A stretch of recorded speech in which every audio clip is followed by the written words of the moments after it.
boa noite. Eu sou a Franciele Chiesi, este é a Hora da Coruja e hoje nós vamos conversar sobre o corpo. E para começar o programa, eu quero abrir com uma frase do filósofo Confúcio. Ainda não vi ninguém que ame a virtude tanto quanto ama a beleza do corpo.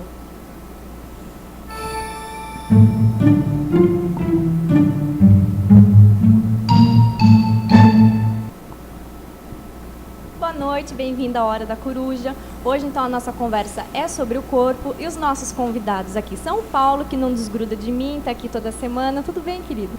Então, para você ver, né? Não desgruda do seu corpo. Exatamente, eu falei de propósito para você pegar esse gancho.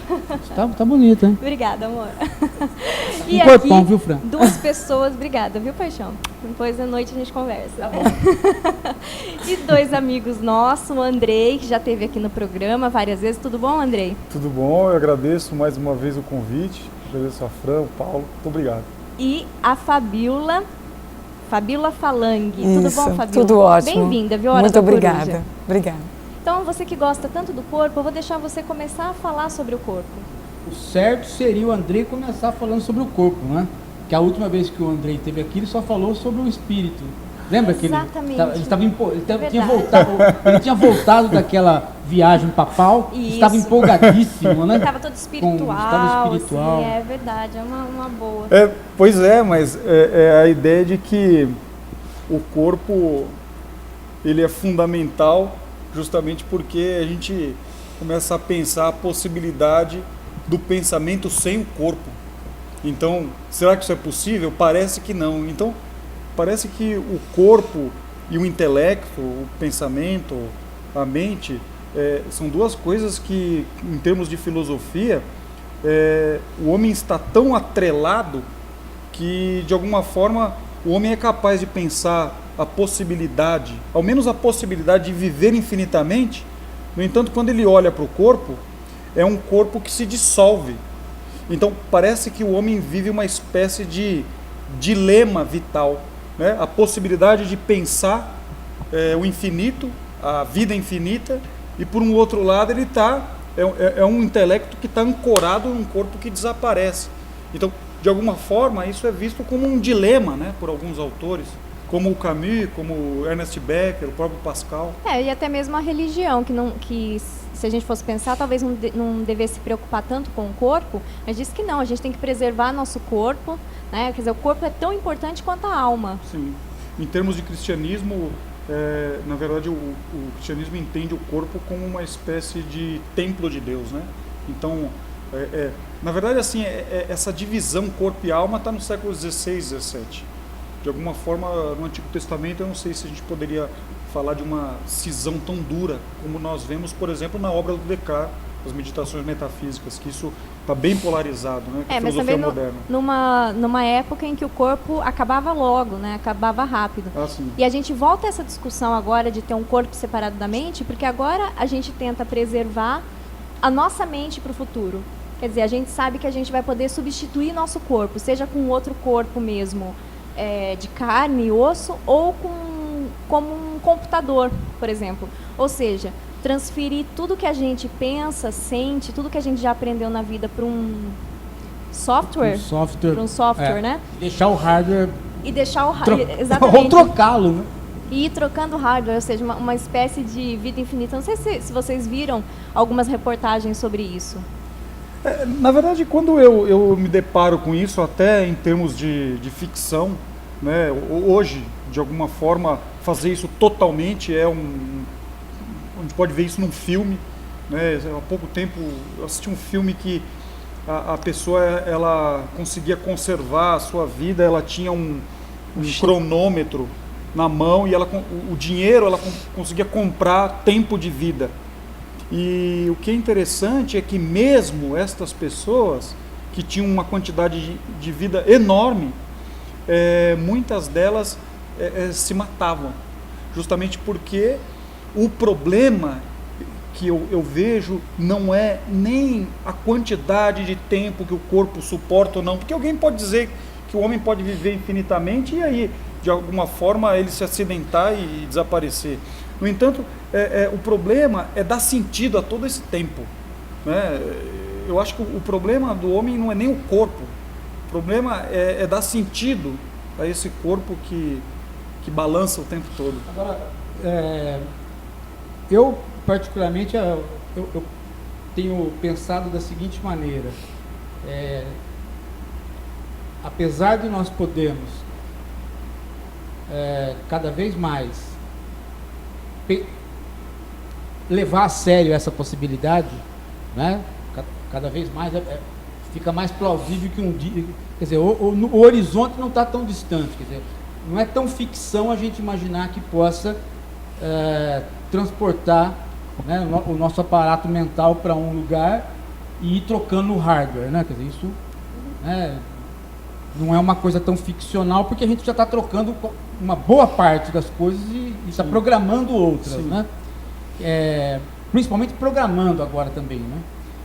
Mas apesar disso, apesar do corpo se tornar cada vez mais contingente, paradoxalmente, ou talvez não paradoxalmente, o que a gente nota é que a nossa identidade cada vez mais se desloca para o corpo. Pois é, né? Quer dizer, o que nós éramos, né? Nossos pais e avós eram católicos ou comunistas, mas eles não eram gordos e magros, feios, baixos. Outras coisas davam a identidade da pessoa, a identidade, a meu ver, está se deslocando para o corpo. Né? Quer dizer, você precisa hoje ter uma tatuagem, você precisa hoje ter uma performance para você, uma performance corporal, alguma, né? Justamente numa época onde o conhecimento, a questão do pensamento parece ser o que deveria ser preservado. Exato. Né? Esse é o paradoxo que eu vejo na nossa época. Aí que eu entraria com a minha questão para a Fabíola, né? Porque o Andrei também, né? Mas o Andrei é picareta, né? Ele fala que corre, mas eu não sei se ele corre. Eu sou pangaré. Ele diz que ele corre. Ele corre. Um filósofo correndo, não sei, né? Eu só vi um filósofo correndo, que é o Forrest Gump. Aquele correu aí. Mas, ó, o Forrest Gump, Paulo, eu vou te dizer um segredo aqui. O Forrest Gump fica para trás dessa moça aqui. Essa moça, ela faz uma prova no início do ano, a Fabíola faz uma prova no início do ano, e eu acho que isso é interessante a gente pensar como o pensamento viaja nestas grandes viagens que o corpo faz. Por exemplo, ela faz uma prova... O corpo junto com a mente, junto com a, de mais com a de cabeça. 200 quilômetros. Então, eu queria que você falasse um pouco de dessa... carro, né? Correndo. Eu queria que ela falasse Correndo um pouco de disso, carro. Paulo, porque pra gente não, isso é uma... impossível. É completamente inimaginável. Eu acho legal essa pegada, mas a minha é outra. A minha pegada para a pergunta da Fabíola é outra. É porque, veja, ela não tá... Ela tem uma imagem. Ninguém corre por correr. Sim. Né? Ainda que você tenha muito prazer em atividades físicas. Mas deve ter alguma coisa relativa à imagem que ela quer para ela. Claro. Né? Isso daí. Eu corro há 13 anos com a mesma equipe. Comecei a correr com o Branca, que é o meu técnico. Eu comecei exatamente porque eu queria, eu era cheinha, tinha 30 anos, eu falei, eu quero manter a minha forma, eu trabalho demais. E comecei a correr. Eu não sabia o que era correr, nunca tinha entrado no mundo da corrida, nem usava tênis, não era o meu... E comecei a correr e ele me ensinou tudo que eu sei de corrida. E em um determinado momento ele percebeu que eu tinha um jeito para aquela corrida, para aquilo, para ser ultramaratonista. E eu comecei. E ele me treinando para isso, então o meu corpo está muito ligado à minha cabeça, porque é ela quem comanda o resto do meu corpo quando eu estou correndo. E eu entrei, eu fui nisso, mas eu nunca pensei na minha imagem. Eu corro exatamente por prazer. Hoje eu alcancei, para mim, Fabíola, uma coisa que poucas pessoas alcançaram. Nós somos muitos, mas não somos assim exagerados em termos de quantidade de pessoas que fazem isso. É um grupo seleto de 100, 150 pessoas que fazem ultramaratonas. E hoje eu me vejo como uma pessoa destacada naquilo que eu faço, mas não olho isso como como só uma imagem. É um prazer que eu tenho. Tanto que eu sou uma pessoa, dentro daquilo que eu faço, bem humilde. Eu não divulgo, eu não digo qual é a prova que eu vou fazer, nada. Eu treino durante 1 ano, faço a minha prova, volto, treino de novo, volto, treino de novo. E assim eu faço durante 8 anos desses últimos 13 anos que eu corro. Mas é um treinamento de corpo e mente. Corpo e mente. Como que funciona esse treinamento? Então,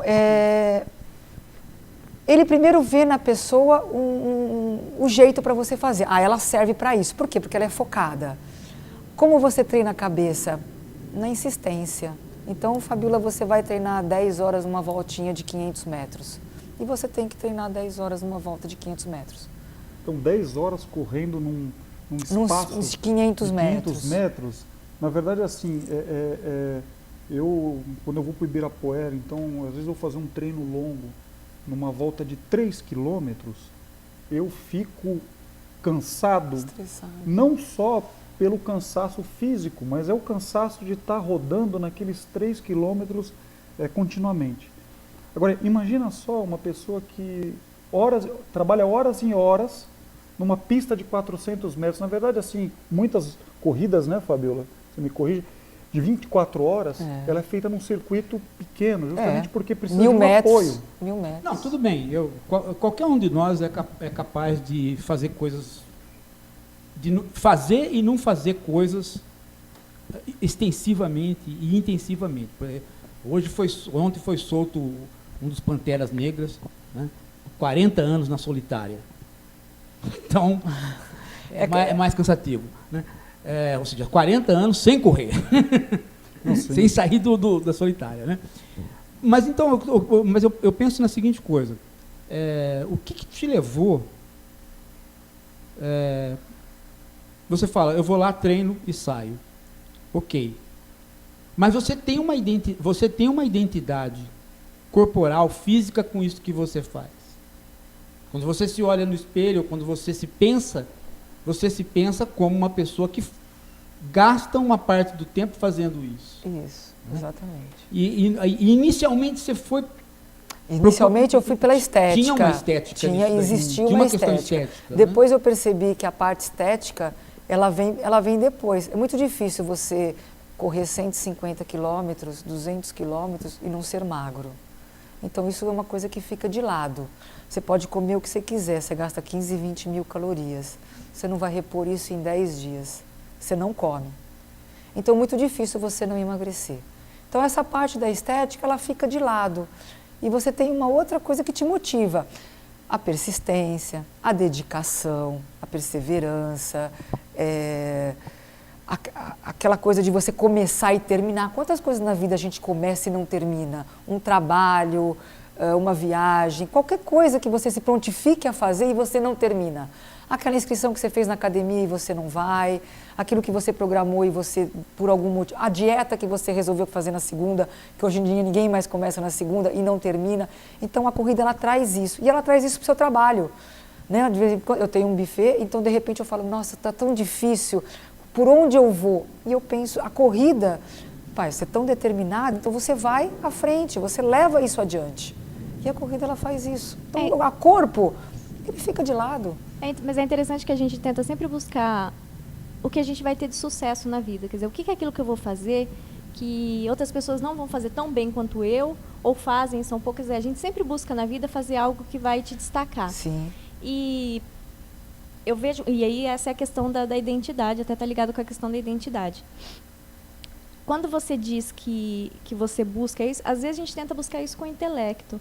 Mas agora eu vejo que a gente pode buscar isso com o corpo. Talvez uma pessoa que é fisiculturista, por exemplo, ela tenta buscar o máximo da perfeição dentro do... A gente olha isso, eu acho estranho, por exemplo. Né? É muito músculo e tal, mas é buscar uma perfeição, algo diferente no corpo.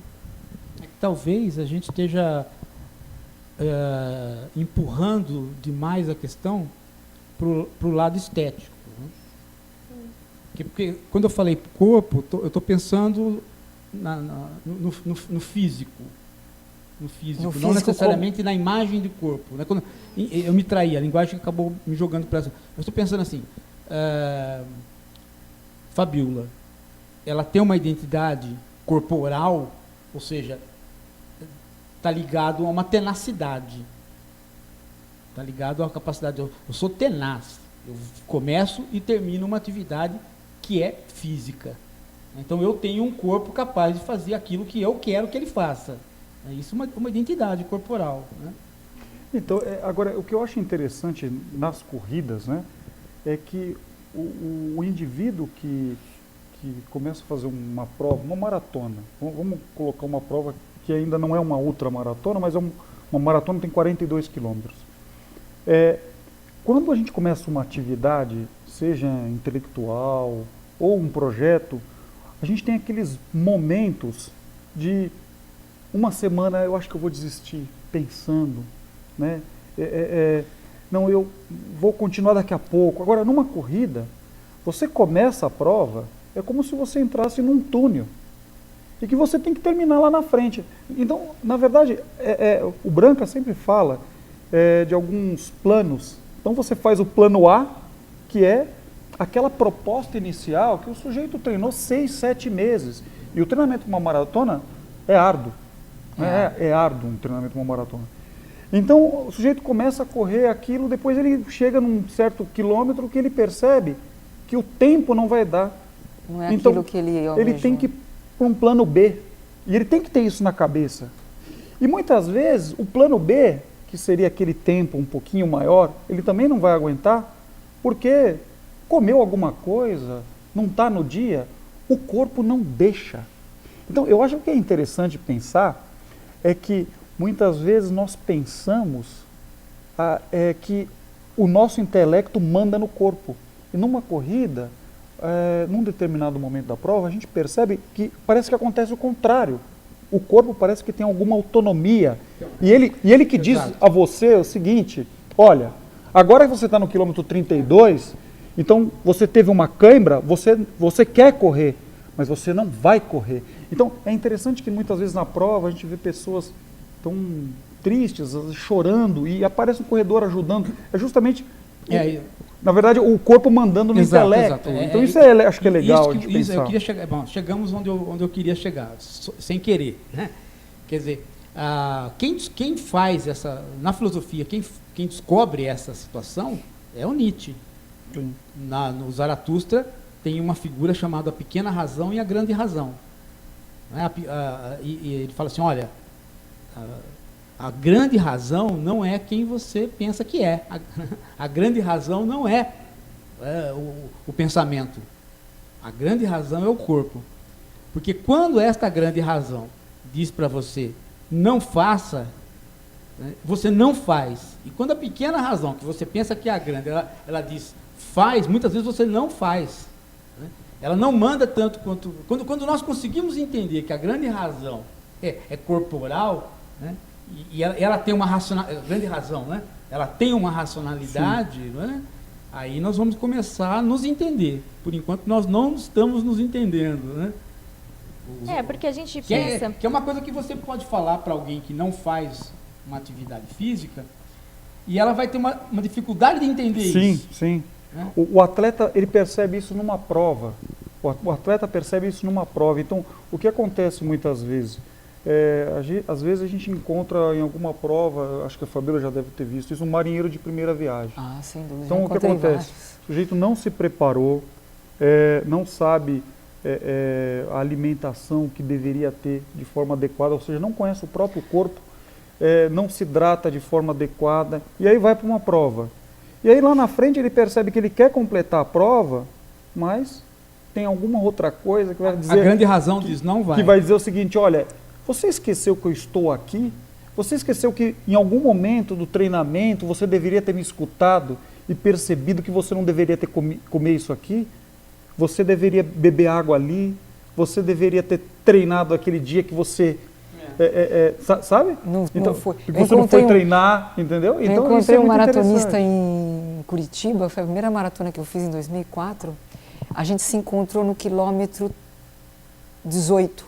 Ele falou, o máximo, eram 42 quilômetros, ele falou, o máximo que eu corri até hoje foram 13. Eu falei, e você vai terminar? Eu era marinheira de primeira viagem. Eu comecei a correr em 2001, acho que 2004 foi a minha primeira maratona, depois de 3 anos.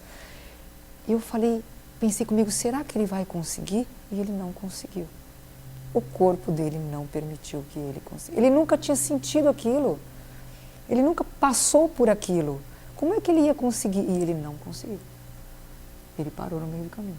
Pois é. E não conseguiu. A gente percebe que existem outros elementos na nossa vida que... O Nietzsche faz essa passagem, né, no Zaratustra, a grande razão é que é o corpo, né, e ela que dá a palavra final, e ele faz uma outra, que essa também é significativa.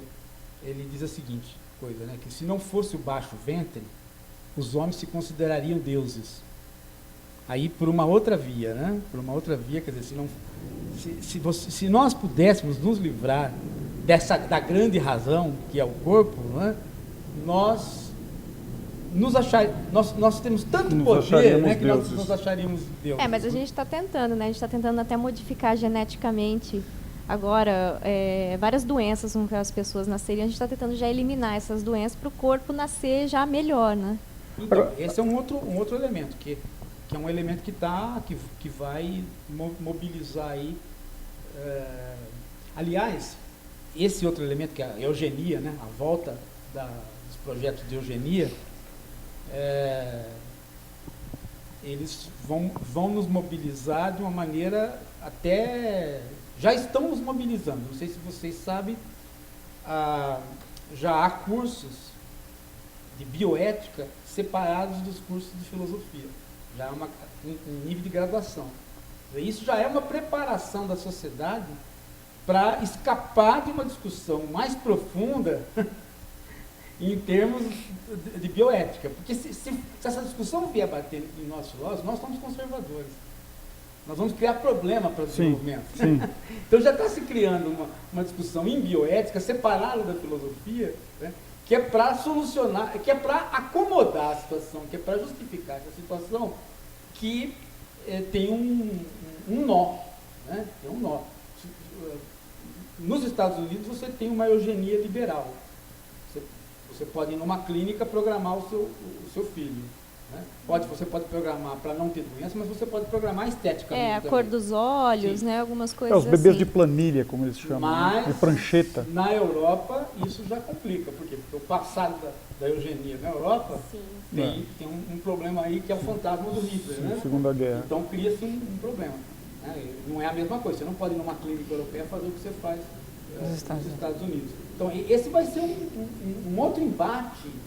Né? Esse vai ser um outro embate das questões corporais. Eu acho que em termos de filosofia, Paulo, o que nós poderíamos dizer é uma espécie, se é que nós poderíamos dizer isso, uma espécie de subjetividade corporal. Né?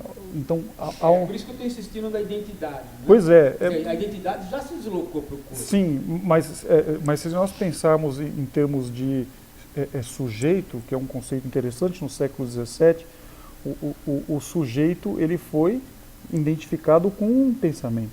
Né? Pensando o Descartes, Meditações Metafísicas, segunda parte, é justamente isso. O sujeito é ego e o ego é pensamento. Ora, é interessante que a gente vive um contexto no qual o corpo é o sujeito, o corpo é substância. Então, se eu me olho e só eu consigo enxergar corpo, logo, não teríamos como recriminar o sujeito que vai para uma academia malhar. Então, é interessante. Por que recriminar a ideia do sujeito de conservar a única coisa que ele acha que tem, que é o corpo? Então, é interessante quando não há uma orquestração entre a capacidade reflexiva e o intelecto, a mente, a vontade, né, e o corpo, como se fossem coisas que estivessem tão ligadas que de alguma forma só existisse o corpo sobrepujasse isso. É interessante quando a gente pensa, por exemplo, um atleta de ponta, por exemplo. O que faz ele ganhar a prova? O que faz ele ganhar a prova é justamente essa orquestração entre aquilo que ele pensou, aquilo que ele projetou e o próprio corpo. Então, quando aquele atleta que consegue, naquele dia, um equilíbrio entre o corpo e aquilo que ele pensou, se ele está bem preparado, estou pensando num atleta de ponta, ele ganha a prova. E isso é muito interessante. É muito interessante. Agora, o que acontece é que muitas vezes o corpo está muito bom e o sujeito não está concentrado. Está olhando no relógio, ele perde a prova. Então, muitas vezes, a gente pode dizer que não é o corpo que perde a prova. Muitas vezes é o intelecto. Olha, há pouco tempo aconteceu uma prova na África, chamada Conrads, e teve um atleta brasileiro que ele foi pela primeira vez fazer essa prova, ele achou que ele ia ganhar a prova. Chegaria entre os 10 primeiros. Ele achou que ele ia ganhar a prova. Ele não sabia o que ele encontraria pela frente. E, na verdade, os atletas que lá estão, que são experientes na prova, eles fizeram o chamado forte e fraco que a elite faz, ou seja, aumenta muito a velocidade, depois diminui. Aumenta e diminui. Quem não está acostumado com isso, em grandes distâncias, num trajeto de 90 quilômetros. De 90 quilômetros com subidas e descidas, a gente costuma dizer em corrida que o sujeito quebra. Ou seja, ele não conseguiu perceber que naquela prova ele precisaria ter um intelecto e um corpo orquestrado. Mesmo estando bem preparado fisicamente, o intelecto dele não estava pronto para aquela prova. Ele não sabia o que ele encararia. Então é um problema de intelecto aí. Mas porque isso faz com que a pessoa ache que o outro está muito na frente, então ele corre atrás, isso desestabiliza. Fabíola, acho que você pode até explicar melhor que eu. Você não tem ideia daquilo que você vai enfrentar. Quando a gente vai para uma prova, a gente sabe exatamente o que vai acontecer nessa prova. Você treina para aquilo. Então eu vou encontrar em 90 quilômetros, eu tenho 12 horas para concluir essa prova. Num ritmo, né? Num ritmo que pertence a mim, cada um tem o seu ritmo, você tem 12 horas para fazer. O primeiro chega em 5 horas e meia, o último chega em 12. Você tem todo esse tempo. Então você sai daqui sabendo o que você vai encontrar e como você vai treinar. Agora, se você subestima isso, quando você vai para uma prova, se você não se hidrata, se o calor que estava previsto para 14 graus chega a 27 graus, aquele plano A, ele acabou. Então, tudo isso depende da sua cabeça. Porque se você sai daqui para fazer uma maratona em 2 horas e 5 e acontece alguma coisa que te faz fazer em 2h30, você concorda que seu ritmo quebrou? Você não está preparado para aquilo? Então, eu penso que nesse momento, o seu corpo está, mas a sua cabeça não está preparada. A ideia do Nietzsche é a oposta. É a oposta. A ideia do Nietzsche é que o corpo, é como se ele não trata corpo e mente, os dois são razão. Sim, sim. Então o corpo pensa. Né? Então, entre aspas, mas ele pensa. Então, o pensamento é um afeto para o Nietzsche, né? O pensamento é uma espécie de afeto. O corpo tem a preparação dele. Na verdade, ou ele sabe ou ele não sabe. Não tem uma situação de dualismo. Não tem uma situação de arquiteto, né? Quer dizer, eu projetar a casa para construí-la. Né? Quer dizer, eu sou uma aranha, eu construo, eu fico projetando para construir. Né? Então, mas quando você está numa prova longa, se eu estiver errado, vocês me corrigem. É como se isso que você está falando fosse uma ilusão. Então, pode até ser, porque eu penso assim, quando o atleta está com cãibra, que ele não aguenta mais correr, e ele precisa terminar, que nem no meu caso, eu estou lá no meio do mato, a 200 quilômetros, né? Tem uma prova de 240 quilômetros, e eu estou no 200, eu tenho que terminar a prova. Eu tenho que terminar essa prova. E eu estou com cãibra, eu estou cansada, eu não durmo. Em 60 horas eu durmo 1h30. Então tem tudo ali para que eu pare. Então será que é meu corpo que conduz tudo aquilo ou é minha cabeça que diz você tem que terminar? Porque o corpo já não aguenta mais. A ideia nietzschiana é que essa pergunta não tem sentido, porque sendo os dois, né, razão, né, é uma disputa de razões, é uma disputa, digamos assim, de dois tipos de pensamento.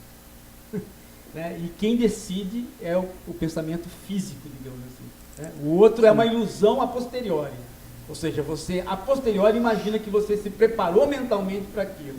Mas ele, na verdade, é um efeito. Se você, vamos supor que se o Nietzsche pensasse cientificamente, ele falaria assim, ó, se você fizer uma estatística, você vai ver que na estatística, 90% das câimbras que você teve, você não superou.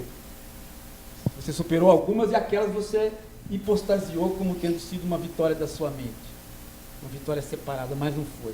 teu corpo é que sempre comandou mesmo. Ele rompe com esse dualismo, na verdade. Não há esse dualismo, o pensamento e o corpo, né? Então você tem o corpo como uma unidade e é sempre esse corpo enquanto um conjunto de forças que fala mais alto. É interessante você conversar, porque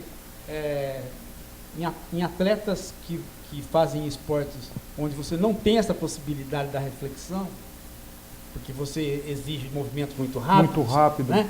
Eles titubeiam. Sim. Né? Eles titubeiam entre a capacidade que eles têm de resistir. Sim. Porque não dá tempo deles imaginar que vai resistir ou não. Nem pensar. Não dá tempo. Na verdade, Paulo, isso é interessante que você está falando, porque talvez se nós tivéssemos essa conversa com um corredor de 10 quilômetros, ele talvez nem pararia para pensar isso, porque 10 quilômetros é uma coisa para quem treina tão rápido que não dá tempo. Né? Agora, é interessante que quem trabalha com a ultramaratona, acompanhado do trabalho físico, tem um trabalho intelectual também. Porque pensa bem, você vai correr, tem a prova de 24 horas, são 150 quilômetros numa pista de 1000 metros. Você tem que ter paciência. Então, mas aí que tá. Quem que dá essa paciência para você?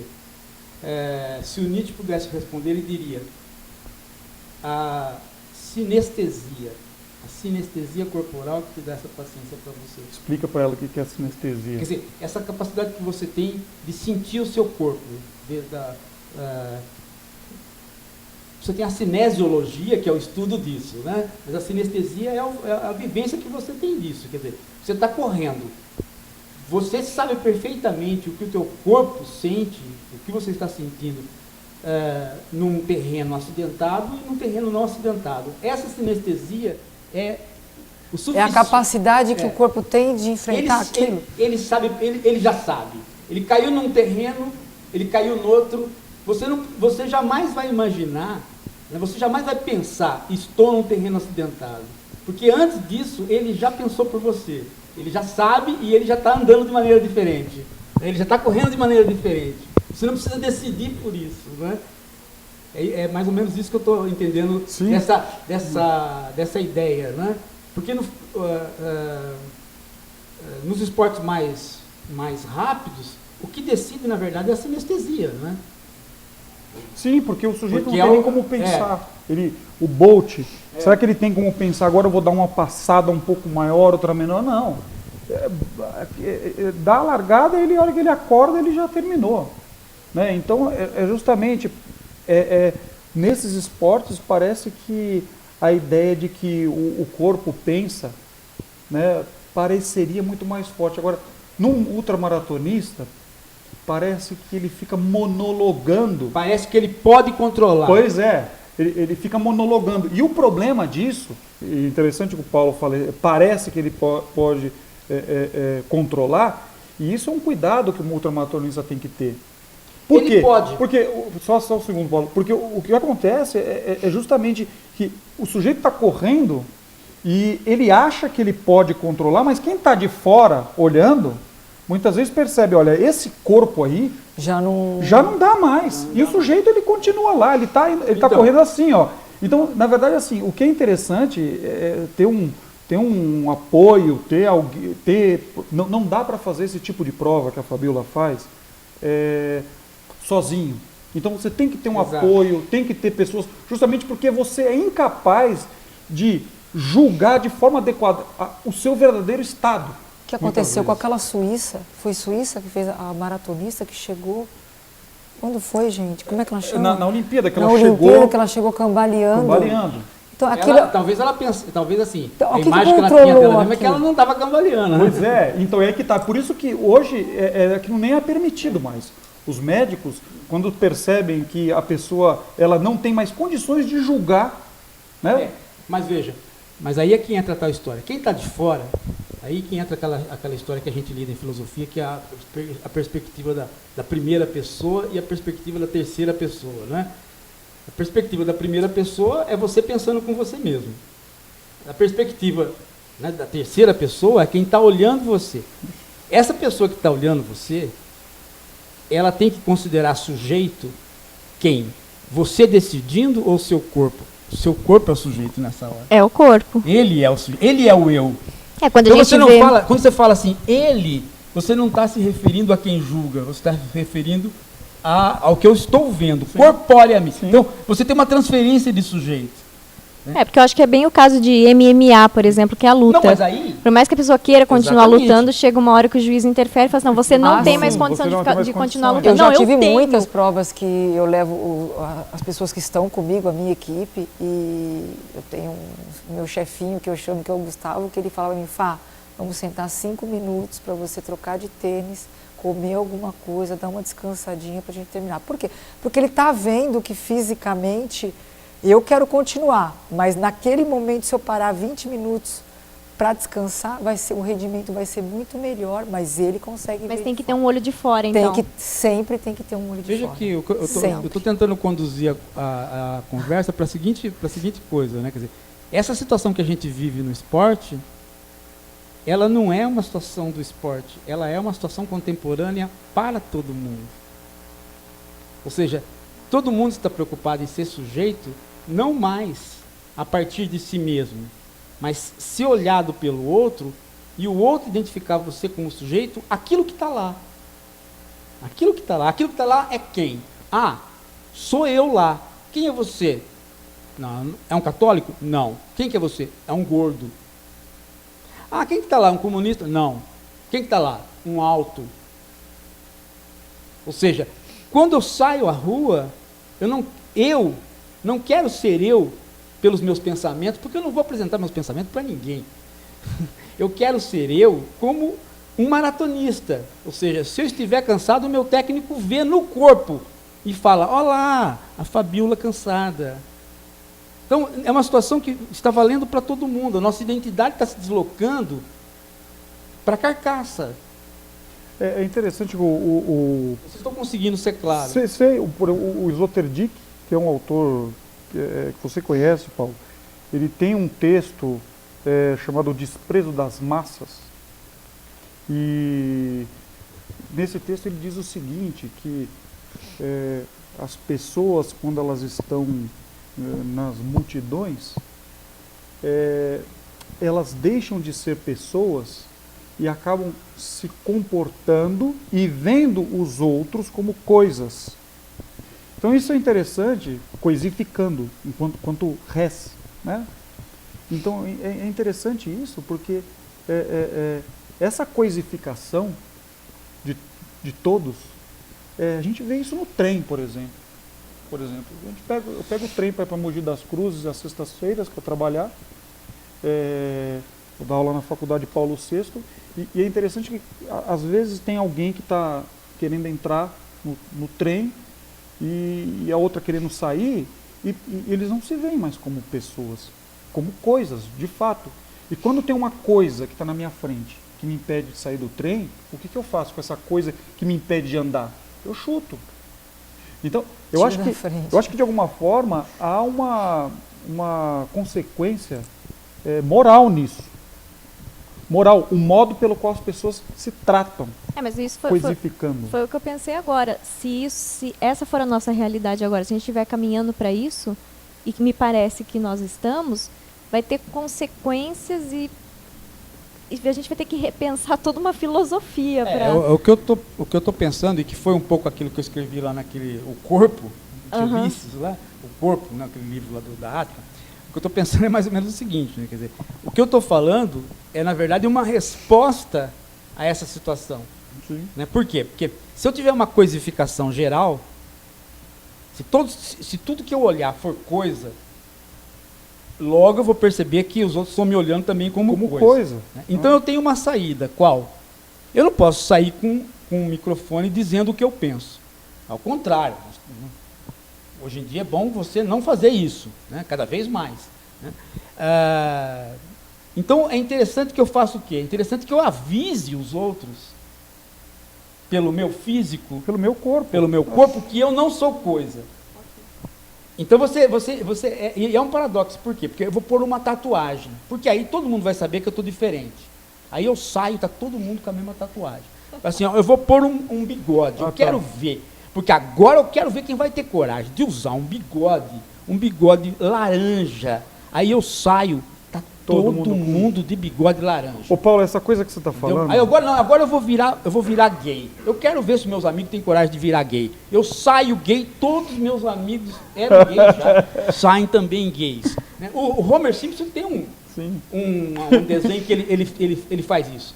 Ele põe um chapéu, sai, achando que ele vai se destacar. Aí ele encontra um grupo de gays só de chapéu. São as tribos, né? Sim. O processo de identificação do corpo, a gente poderia dizer, na semana da Maratona de São Paulo, que de alguma forma isso tem uma consequência direta nas corridas. Aumentou muito o índice de pessoas correndo. Então, de alguma forma, parece que de fato há uma migração para esse processo de identificação e perda da subjetividade. Ou pelo menos uma transformação da subjetividade. Transformação da né? subjetividade, ou perda da subjetividade no sentido moderno de subjetividade. Agora, falando da tatuagem, é interessante que tem um pensador chamado, um pensador norueguês chamado Lars Svensson, que ele escreve um texto chamado Filosofia do Tédio. Na verdade, ele escreve esse texto no momento de férias. Ele falou que estava um frio danado e ele falou que eu acho que na região onde ele estava, a maior diversão era ver um frango dar um voo rasante, não tinha nada para fazer. E ele resolveu escrever um texto sobre o tédio. E lá pelas tantas do texto dele, é muito interessante, pelas AA, ele diz o seguinte, que ele chama atenção. Por que as pessoas estão fazendo tantas tatuagens? Ele chama atenção. Então, por que esse processo? E ele fala justamente, como não há um modo de identificação pela subjetividade, então se objetiva a subjetividade no corpo. Sim. Então cada um tenta fazer uma tatuagem da mais mirabolante, e aí o Paulo até brinca um bigode laranja, justamente porque é o modo que eu uso justamente para me identificar. Então é um modo de identificação. Isso eu acho que é cada vez mais gritante. Nós poderíamos fazer um programa a partir daí, que você mesmo deu a ideia, que é a moda. A moda é uma reação a isso. Fundamental. Né? Quer dizer, vamos nos vestir de uma maneira, né, que nos destaque. Essa é a ideia, né? Por quê? Porque nós temos pelo pensar. E veja como a moda começa pela mulher. Né? Por que começa pela mulher? Porque a mulher é justamente a que não pode pensar e nem expressar o pensamento. Então ela é a primeira, né? Ela é a primeira a aderir à moda, porque a moda é a saída dela de poder expressar, de poder se mostrar, de poder falar pelo que restou a ela, que é o corpo. Né? Mulheres podem falar pelo corpo, os homens vão falar pelo corpo muito mais tarde. Né? Quer dizer, se você usar dos quadris para fazer alguma coisa, é dos anos 55 para frente, com Elvis. Né? Imagina um homem da minha geração ficar requebrando. Né? Nem homem é, para começo de conversa. Mas as mulheres podem. Né? As mulheres podem sempre fazer movimentos muito mais ousados. Veja que a dança mostra isso. Né? Os movimentos muito mais ousados começam com as mulheres, a moda começa com as mulheres.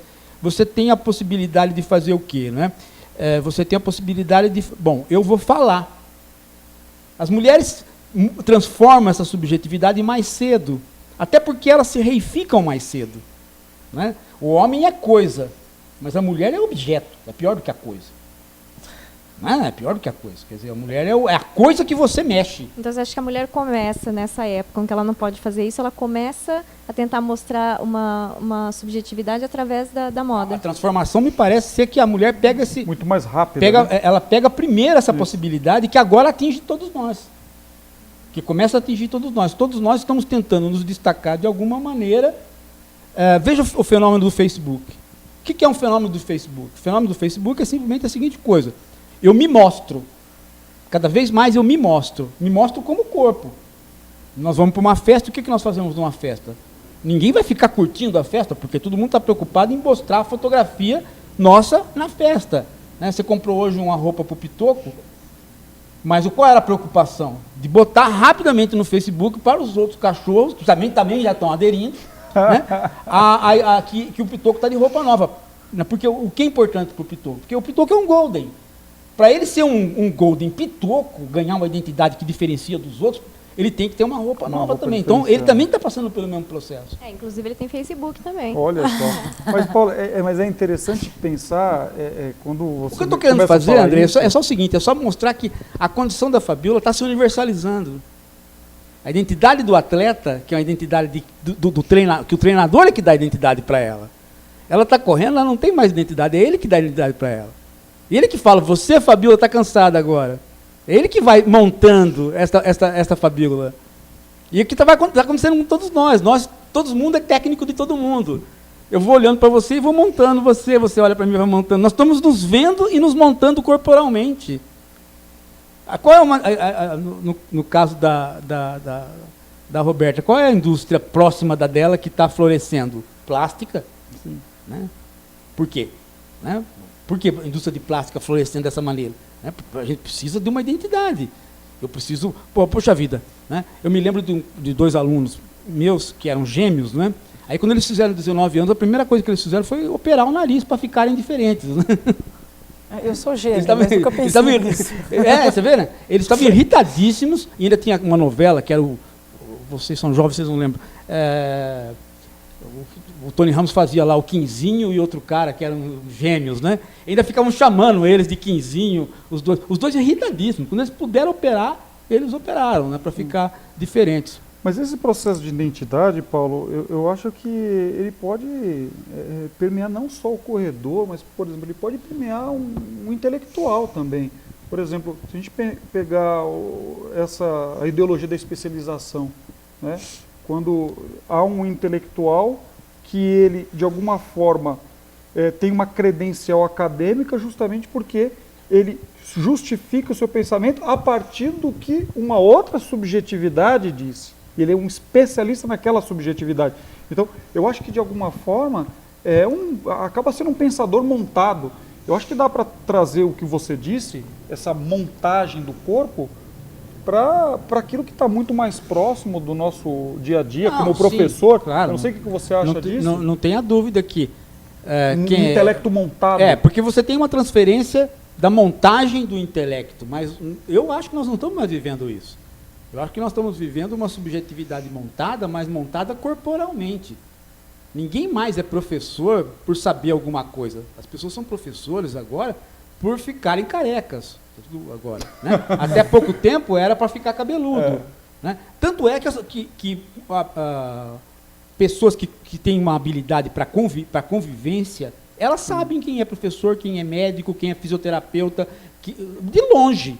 O cara começa a andar, o sujeito lá fala assim, a gente brinca, eu e a Fran, vamos ver quem está na rua. Né? Aquele ali é professor porque é daquele jeito. Né? O reconhecimento não está na está cada vez mais fácil de identificar a profissão da pessoa. Nós estamos numa luta desesperada para nos tornarmos diferentes por conta da reificação, por conta da coisificação, por conta da abstração que nós todos viramos, né? E essa luta é um tiro pela culatra. Por quê? Porque nós não estamos conseguindo. Sim. Todo mundo tem Facebook e todo mundo tira a mesma foto. Né? E com a mesma posição. Né? A Dilma faz assim para Obama, né? Até a Dilma, né? Mas qual a diferença? Até tem uma coisa... Qual a grande diferença? Quem é diferente hoje no mundo? Pois é, até entender... Cadê um cara diferente? O conceito de diversidade hoje, ele está cada vez mais igual. O conceito de diversidade, né? Todo mundo é tão diverso, todo diverso que está tudo igual, né? Tudo igual. Todo mundo quer ser tão diferente que está tudo igual.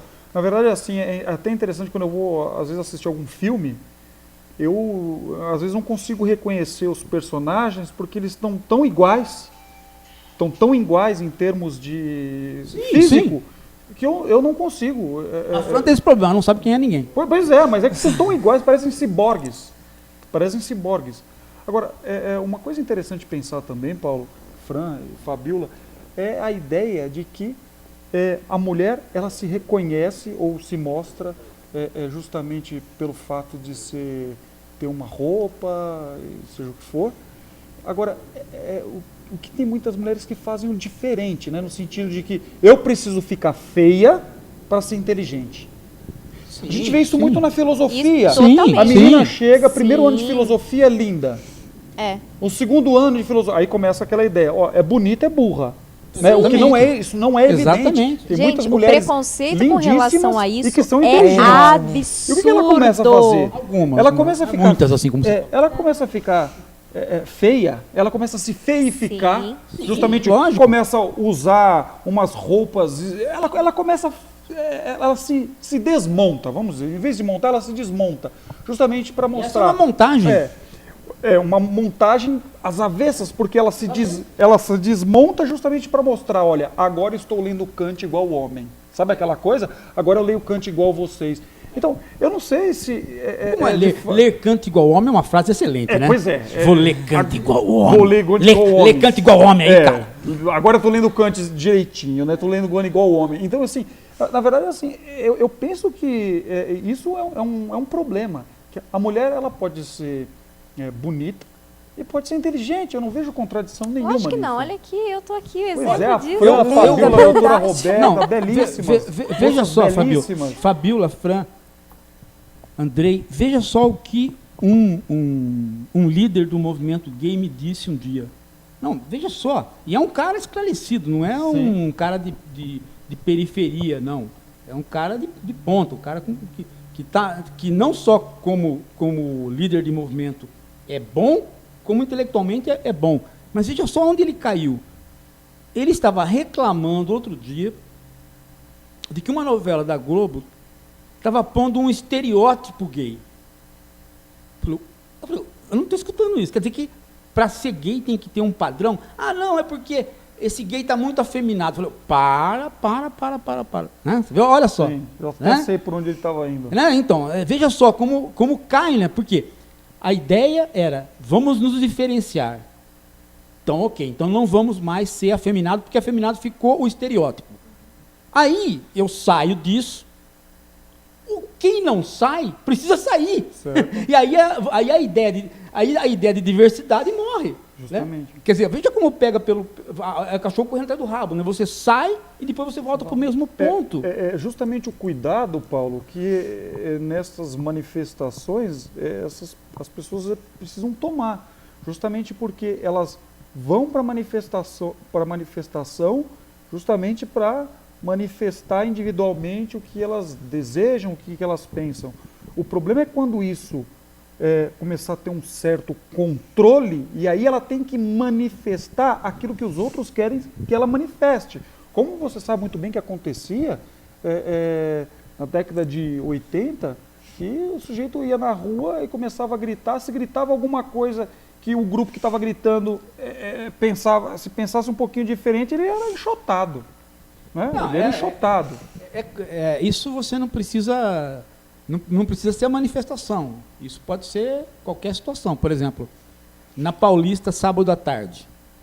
Na Paulista, sábado à tarde tem um padrão para você andar, para você se vestir, para você funcionar. As mesmas pessoas que estiveram ali na sexta à tarde. Sábado à tarde já é diferente. Tem um padrão para você ir lá. Sim. Um padrão corporal. Né? E é o mesmo local. Muda o quê? 24 horas só. De sábado à tarde para sexta à tarde. Tem um padrão para você ir lá. Se você não for naquele padrão, você vai ser empurrado para fora da avenida. Né? Por quê? Porque aquela identidade... Por quê? Porque nós estamos vivendo uma identidade corporal. Ninguém está perguntando o que você sabe, o que você pensa. Não, é um padrão. É uma identidade corporal mesmo. Né? A briga por minorias, por liberdade de minorias, é um pouco uma briga de uma faca de dois gumes, né? Então, quando a gente tenta ser diferente, a gente volta a ser igual. Quando a gente Esse tenta é o ser problema, diferente, né? você volta a ser igual.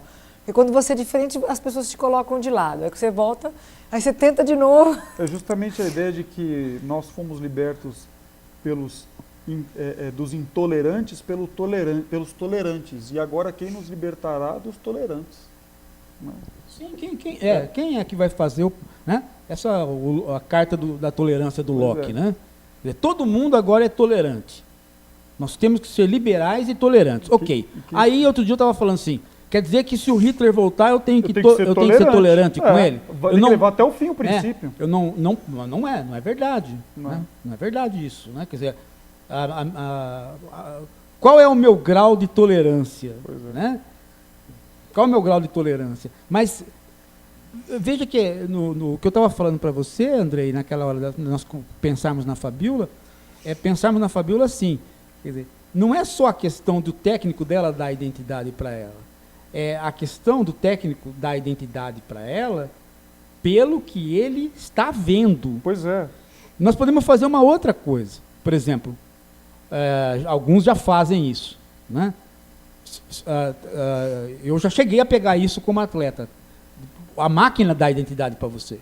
O cara bota, né, o aparato físico em você, né, saber a pulsação sua e tal, e ele vai te informando, a máquina vai te informando. Né? Olha, agora você está... Essa interação é interessante. Até a perspectiva da terceira pessoa, maquinal. Sim, a gente até conversa um pouco disso no próprio treino. Até que ponto o nosso treino e a nossa prova é determinada pelo nosso relógio, pelo nosso Garmin. Por quê? Às vezes o sujeito está muito bem na prova e ele não está olhando no relógio. Mas quando ele olha no relógio, ele vê que o ritmo dele está muito mais rápido, o que ele faz? Ele diminui. Ou seja, ele não está colocando todo o esforço dele ali. Ele está controlando, está sendo controlado, o seu esforço está sendo controlado pelo seu relógio. Então, uma das dicas... Não pode, é a sinestesia que tem que Pois é, uma das dicas é justamente fazer algumas provas sem o relógio. Provas grandes sem relógio. Sem relógio, justamente para que o relógio não venha a determinar, a máquina não venha a determinar o seu corpo. Porque muitas vezes você pode fazer uma prova num ritmo muito bom e muito bem na prova, fazer a sua melhor prova sem o relógio, sem essa determinação do cronômetro. O cronômetro aniquila muitas provas. Né? Eu não sei, a Fabiola que faz provas... Não, o relógio controla o corpo da gente, sem dúvida. Às vezes eu olho para o relógio assim, não estou com nenhum sono, eu olho para o relógio, nossa, está de noite, eu caio na cama. Vê se eu uso o relógio. Vê se eu uso o relógio, vê se o Rousseau usava relógio. Pois é, o Mário Quintana, ele tinha horror ao relógio, né? E ele chega até a dizer o seguinte, justamente porque o relógio, ele está marcando o tempo que está indo embora. Então o relógio para ele significa de alguma forma a figura da morte. E ele diz o seguinte: a eternidade é um relógio sem ponteiro. É muito interessante essa. Nós chegamos à situação seguinte: não tem mais relógio, né? É celular, né? Mas de alguma desapareceram os relógios. Então as pessoas começam agora a chegar, já, né? Os horários começam a se complicar, porque você tem que tirar o celular, né, para ver o horário, para ver a hora, e isso atrapalha. No mundo baiano não, mas no mundo paulistano isso atrapalha, né, porque o relógio existe ainda. Né. Então o Haddad está colocando o relógio na cidade inteira, né, para que a gente possa chegar certinho de novo no trabalho. Né? No trabalho, beleza. Com propaganda e tudo, né? Os relógios do Haddad. Mas eu acho que seria legal se a Fabiola falasse um pouquinho, Paulo, falando do esforço que nós estamos fazendo aqui para entender o corpo, mas falar um pouquinho do que lhe afeta nessa prova tão longe, tão longínqua de 200... São quantos quilômetros a prova? Fala um pouco da prova, Fabiola. A prova dos Anjos que você faz no começo do ano. É a Brasil 135. Brasil. Bom, porque dos Anjos seria do demônio isso pra mim, né? Não, é dos Anjos também, eu já fiz. Essa dos Anjos tem quantos quilômetros? 235. Olha só. A Brasil 135 é uma prova que tem no Brasil. Depois nós temos uma prova chamada Badwater, que é a mesma quilometragem no deserto. E nós temos uma que é feita no gelo, a 40 graus negativos. Nenhuma dessas outras duas eu fiz. Essa outra eu já fiz 5 vezes, a Brasil 135. Aliás, eu sou a única mulher a ter feito 5 vezes essa prova em várias categorias. E vou até receber um troféu agora no final do ano. E eu ia falar de um rapaz que, no meio quando a gente tem que fazer para conseguir esse troféu, você tem que fazer o caminho da fé, que é feito em Minas, que é o caminho onde passa a prova. E eu tenho um amigo... O caminho da fé não é uma corrida, né? Não, é uma caminhada. Então, como se fosse Santiago de Compostela, é uma caminhada que você faz de 550 quilômetros e eles pegam a 217, que é a quilometragem da prova. E eu tenho um rapaz que precisa completar isso caminhando para poder alcançar o mesmo troféu que eu. E ele, no segundo dia de prova, ele desistiu. Por quê? Porque ele não aguenta caminhar. Ele é um corredor rápido, um cara que faz 20 quilômetros em 1h15, 1h20, e ele não consegue caminhar 12 horas por dia. Então aí eu pergunto para você, o corpo dele não deixou, ele não consegue dizer eu tenho que caminhar 11 horas por dia durante 10 dias? Ele não conseguiu. E ele não alcança esse objetivo porque ele não consegue fazer. Já tentou várias vezes e quando chega no terceiro dia ele vai embora. Tem uma ansiedade aí que funciona. Então o relógio, quando você é muito rápido, que é o contrário do ultra, porque o ultra não precisa ser rápido, ele precisa ter paciência e resistência. Porque enquanto você me passa em uma maratona em 4 horas, se a gente continuar a maratona, ele para e eu continuo. Então no final eu vou fazer 90 quilômetros teoricamente mais rápido do que ele fez. Sim. Entendeu? Porque ele não conseguiu terminar. Por quê? Porque ele é rápido, ele treinou para aquilo e eu não. Sim. Eu dou a continuidade. Nossa, quantas provas! Agora é interessante pensar essas provas que aquilo que você faz sem estar preparado, lá na frente você paga. É interessante que parece que, pelo menos para mim, para cada um isso muda um pouco, cada prova parece que ela tem uma espécie de um corte. Então, para mim é o quilômetro 32, eu vou fazer uma maratona, 42 quilômetros. Até o quilômetro 32 eu consigo fazer dentro do ritmo que eu programei. E daí para frente, dos 32, 33 para frente, eu costumo dizer que eu tenho que correr com o coração. Né? Porque começa a doer, então começa exatamente isso. A desestabilizar. Pronto, agora tudo, você falou tudo, começa a doer. Começa é sinestesia. a Aí dor. que é a sinestesia. Não, você lembra a que grande você razão. tem perna. Você lembra que tua perna está ali e ela começa a falar, olha... Exatamente. Tá pesando um elefantinho. E é interessante... Ou seja, na verdade, não é que ela está ali. Ela finalmente é reconhecida como sendo... Justamente. Como sendo, o centro. Como sendo ela, a perna. Centro. Né? Ela vira para você e fala assim, você lembra? Eu estive sempre aqui. Eu estive sempre aqui. Controle. Sabe aquela identidade sua que tem o seu rosto? Deveria ter eu, e não a seu rosto. É isso que o Nietzsche está dizendo. Não, justamente, e isso é interessante porque a gente percebe isso correndo, né? Correndo. E eu lembro que em uma das provas, no quilômetro 29 mais ou menos, eu resolvi aumentar meu ritmo. Então era de 5h30 mais ou menos, eu fui para 4h40, 4h50, eu corri 5 quilômetros nesse ritmo. Aí eu falei, mas eu estou muito rápido, de acordo com o meu ritmo, eu estou muito rápido, eu vou diminuir um pouco. Eu corri mais 3 quilômetros, meu ritmo descontrolou totalmente. Ou seja, olha, aquele pouquinho que você correu mais rápido, você não deveria ter corrido, então você vai pagar aqui. Então comi o pão que o diabo amassou para terminar essa prova. Então justamente o que a gente percebe de alguma maneira é interessante que quando a gente termina uma maratona, a gente lembra que a gente tem corpo. Eu falo isso porque quando eu terminei meu mestrado em filosofia, quando eu terminei o meu mestrado no Pascal, parece que eu tinha esquecido que eu tinha corpo. E agora voltando, terminei meu doutorado e voltando a correr, parece que eu estudo filosofia durante o dia, dou as minhas aulas, mas quando eu vou treinar à noite, essa ideia do corpo aparece, dizendo assim, olha, eu sou o corpo, eu estou aqui. Né? É interessante isso, porque na filosofia a gente costuma esquecer que a gente tem corpo. Falam, por exemplo, do Plotino como filósofo que não tinha corpo, né? Porque ele justamente dizia que o mal está na matéria. Então, eu acho que muitas vezes a gente esquece disso.